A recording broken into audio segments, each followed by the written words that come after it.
Nowadays, we really need to be careful and we really need to guard our hearts by watching what we let in as well as who we let into our minds, our bodies, as well as our spirits.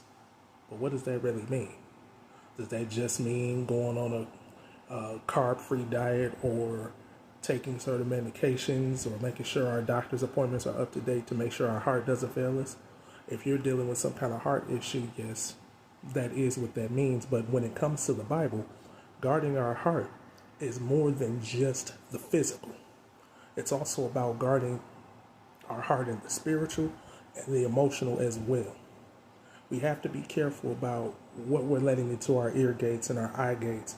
We have to be careful about who and what we're letting influence our lives and speak over our lives and speak into our lives and be a part of our lives. We have to be careful of what we give access to, what we're watching on TV, social media, what we give dominant thought to, what we allow to manifest itself in our thought processes and everything we think about, say, and do. The Bible instructs us to guard our heart because everything we do flows from it. It also instructs us to watch as well as pray. And it also tells us to be vigilant because the devil, our enemy, is like a roaring lion looking to see who he may devour. And sometimes the devil will use people and things that we allow in to corrupt us and mess us up from the inside. So we have to be vigilant. We have to be very careful about what and who we let in.